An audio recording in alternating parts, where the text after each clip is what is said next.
Man, we do always music and sports here. So over the weekend or over like the past week, it's been a lot of noise around my guy Chris Brown. They probably gonna kill me for saying my guy Chris Brown, right?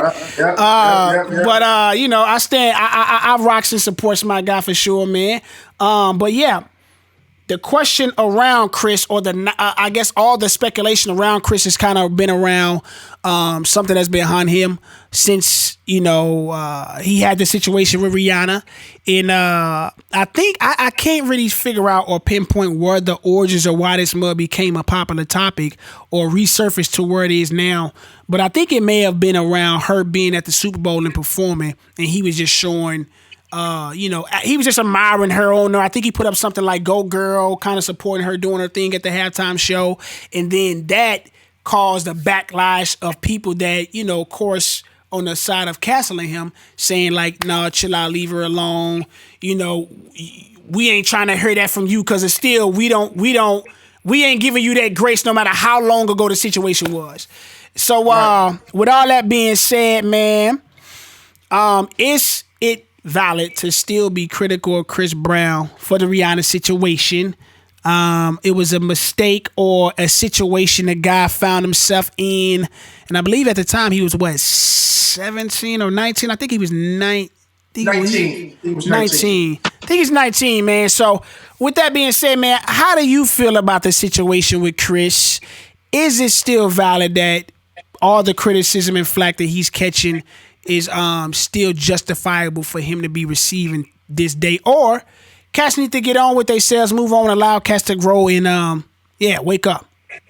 Yeah, man. I think it's trash, man. At the end of the day, I'm a Christian, man. I'm a believer and a proponent of grace, and I believe that the reality of the situation is a lot of the people who are judging him for that reality situation are people who need grace themselves. Right? There's a level in which no one is perfect. Everyone has a past, a record, and even the most moral of men and women can still find themselves on the chopping block for being able to be called out on stuff in which they didn't do right.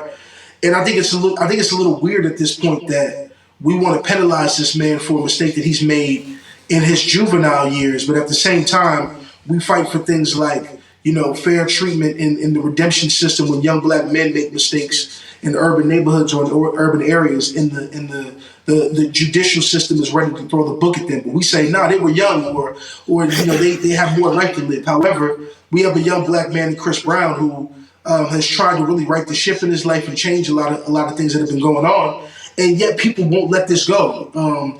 Stop him from performing at award shows. Won't pay him his front end or back end to perform at shows. Will cancel big time dates and opportunities and tributes that he's a part of if his name is attached to it. Organizations won't touch him from an endorsement standpoint. Yeah. And we're talking about one of the most marketable dudes in our genre, in the music game. We're talking about one of the most talented dudes to ever bless a stage. In my opinion, if we're just talking skill and ability, the closest show we have in this day and age to MJ. And yet, nobody wants to touch him for something he did almost 17 years ago. I mean, it's foolishness at this point. So I think it's trash in that regard. I will say this though, and this is what I told people who have kind of addressed me about the situation, or when I've gotten the opportunity to talk about it. Similar to the Monique situation. Remember when Monique got canceled and nobody wanted to touch her, and that whole Tyler Perry and Oprah situation and things of that nature? Yeah. Monique fired off publicly. She fired off her frustration on social media. She fired off her frustration in private. She fired it off on the Steve Harvey show, things of that nature. And what they were saying about Monique wasn't right, and it was unwarranted, but her responses only continued to stoke the flame. Chris Brown has to stop responding on social media. He's got to stop responding in public. He's low-key kind of got to stop responding in private. Because what happens is, even though he's not that person and doesn't deserve the backlash at this point in his career, when you respond in a manner that proves people's points about you, that you're hot-headed, that you're hard to work with, that you can be a little erratic, your response and frustration looks like you're proving them right. So if I could give any advice to Chris Brown, I would say, hey man, it's not right what they're doing to you, bro. We love you. We hope that this changes, this narrative changes. But the more that you cuss these people out online and respond to them directly, the more and more that these opportunities are going to escape you, because they're going to be able to go, see, we got proof. The Shade Room just posted him cussing everybody out, or this, this proves that he's still not mature enough to handle the spotlight, or what happens if I do give him the deal and he acts like that. So it's sad and unfortunate, man, but that's just where we're at with Breezy, and I hope things change. Yeah. Yeah, nah, man. Definitely touched on some stuff I really agree with. Echo pretty much everything. Yeah, but before I give my thoughts on it, man, I just want to say, like, I'm a huge Chris Brown fan. Seen this guy, I want to say 3 times live. Best show I've seen live. I also agree that, he's pretty much the closest we'll see being like MJ like.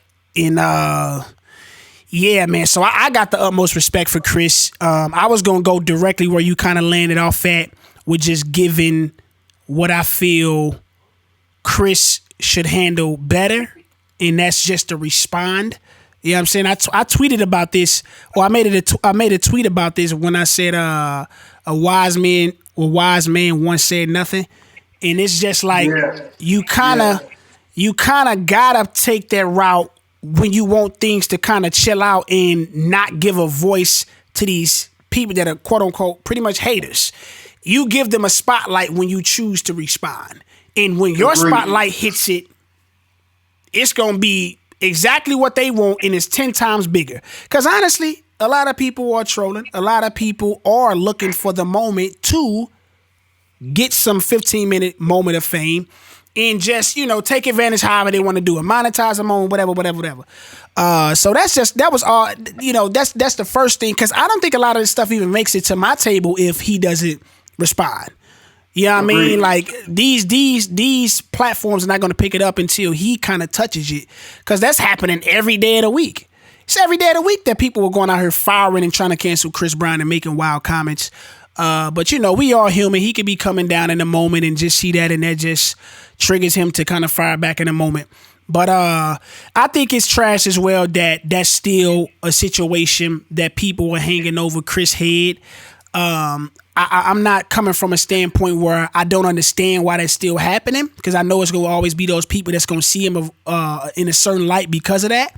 It also it happened to somebody that became a beloved icon, so that only increases that narrative to grow with people trying to cancel him, especially with her being a mother now, Rihanna. Like, it's like the love for somebody that grows increasingly as they grow.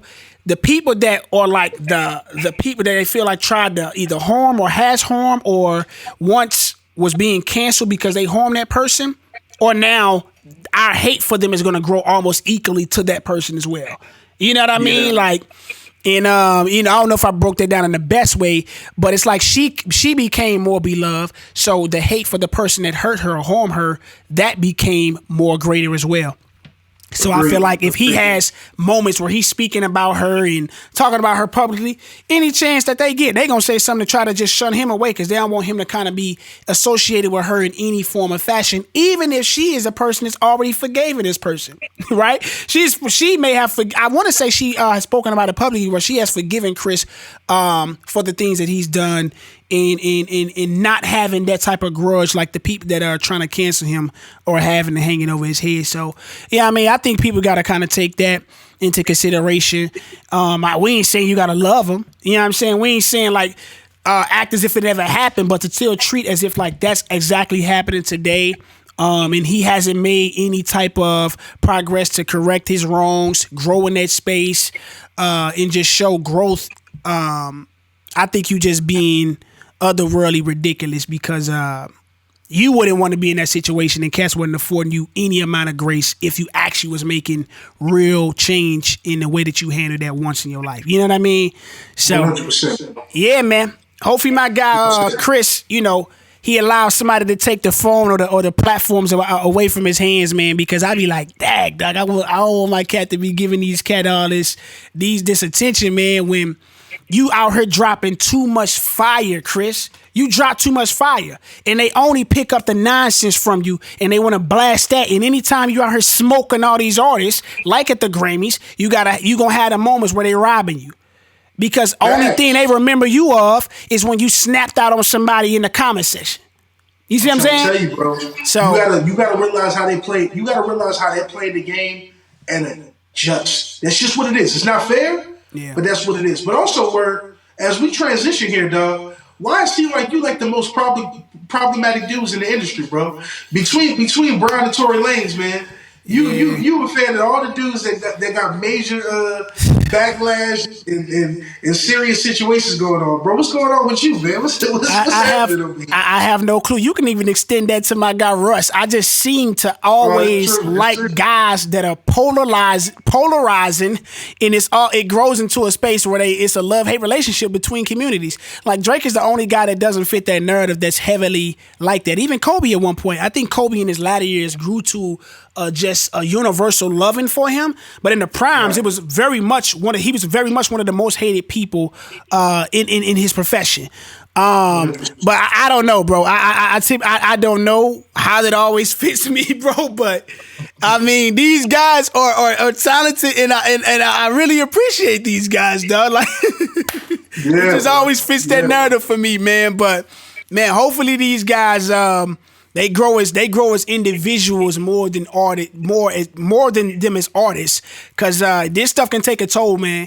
It can take a toll on your mental and just your whole thinking and thought process. And you don't want cats to be harming and thinking crazy thoughts, but trust me, bro. If I'm in a position where the world is trying to crucify me for things that I'm very much past or not even dead. Yeah, bro, it could take a toll on cats. You know what I mean? So for sure. Hopefully them cats be all right, man. I be praying for these cats too, dog, because, man, ain't no telling what be coming across their mentals, bro.